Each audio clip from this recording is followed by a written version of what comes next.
Salut, alors moi aujourd'hui je me posais une petite question, je me demandais en fait si j'avais le droit de briser la loi du silence. Oui, tu sais, faire une sorte de petite omerta comme ça, de la relation, et ainsi évoquer avec toi un sujet dont on parle peu. Enfin si, avec ses copines, mais sinon comme ça c'est un peu tabou, tu vois. C'est la panne sexuelle. Oui, je sais ce que tu es en train de te dire. Oh my god. Elle va parler de sexe? Non. Non, je vais parler de panne. Je vais pas parler de sexe. S'il y a panne, il n'y a pas sexe, tu vois, c'est justement là le problème. Évidemment, je ne te parle pas de la panne d'origine médicale. Non, celle-ci, elle n'est pas de mon ressort, je la laisse aux spécialistes, bien sûr. Ni celle, évidemment, de 5 heures du matin, quand tu rentres de soirée complètement bourré. Là, j'ai quand même envie de te dire, garçon, tu joues contre la nature. Je veux dire, là, tu défies les lois de la physique, tu vois, c'est la pesanteur, au bout d'un moment. Surtout si tu as plus de 35 ans. Méfie-toi. Nombreux sont ceux ou celles à qui ça n'est pas encore arrivé. Bien sûr, grand bien leur face, d'ailleurs. Mais attention, ne te crois pas au-dessus des lois, non, un jour ça t'arrivera. Tu verras et ce jour-là tu penseras à moi. Ou pas. Oui, non.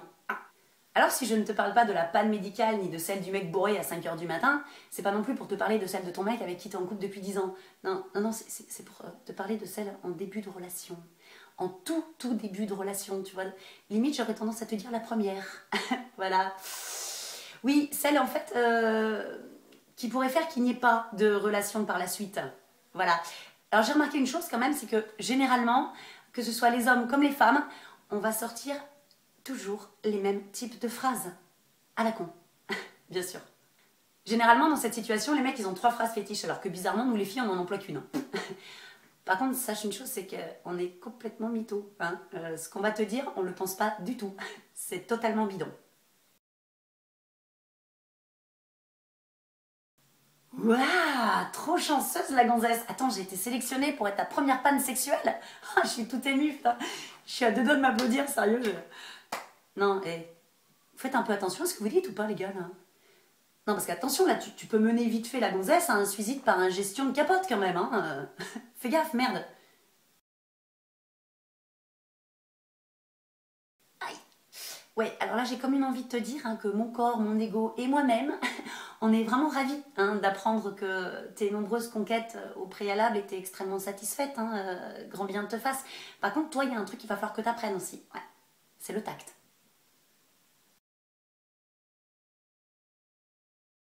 Ah, putain, ça fait du bien, non, me voilà soulagée. Dans vraiment l'espace d'un instant, j'ai cru que c'était de ma faute. Non, parce que si on fait un petit récapitulatif quand même, je veux dire, si c'est la première fois que ça t'arrive, et qu'en plus avant, je veux dire, ça marchait très très bien avec les autres, je veux dire, t'as raison, oui.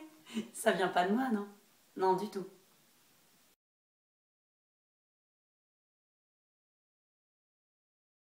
Ah mon Dieu, qu'est-ce qu'on est gentil. Certes, totalement menteuse, mais extrêmement gentille. Bah oui, sache-le, il n'y a pas une once de vérité dans ce qu'on vient de te dire. Évidemment. Évidemment que c'est grave. Non mais attends, garçon, prends conscience d'une chose quand même. Nous, on a passé 3 heures dans la salle de bain avant de venir, tu vois. On avait mis des espoirs en toi que t'imagines même pas. On avait checké toutes nos copines. Tout le monde sait qu'on est là ce soir. On va leur dire quoi, nous, demain? Non, parce que sincèrement, je veux dire, vous, les garçons, vous faites un résumé rapide à vos potes. Mais nous, les filles, on fait un état des lieux complet. Oui, je sais, ça va t'aider à y arriver. Non, mais au moins, je veux dire, fais un effort. Si c'est pas pour toi que tu le fais, fais-le pour nous, merde. Attends, je les comprends, les mecs, aujourd'hui. Sincèrement, j'aimerais pas en être un. Ah non, trop de pression. Parce qu'il est là, le problème. Évidemment, c'est pas eux, c'est nous.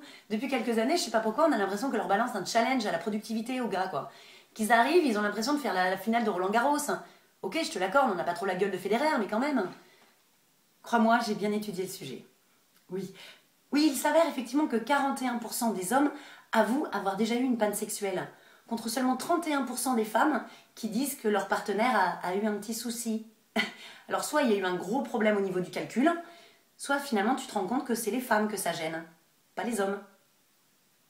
Faut quand même avouer que ça fait partie des grands moments de solitude, surtout si on part du principe où tu es en début de relation et que la personne en face tu la connais pas bien.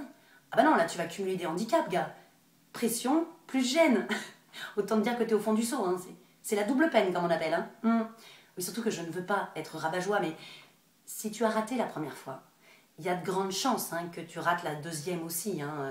Ah bah oui, même si tu arrives en mode warrior, garçon, c'est là que ça se passe. Tu vas faire que ça d'y penser. C'est mort. Je tiens à m'adresser aux filles de France et d'ailleurs. Soyez compatissantes. Ne vous arrêtez pas à un détail, aussi gros soit-il, certes. Vous pourriez passer à côté d'une jolie histoire d'amour. Non, il faut aller au bout des choses, il faut laisser sa chance au produit.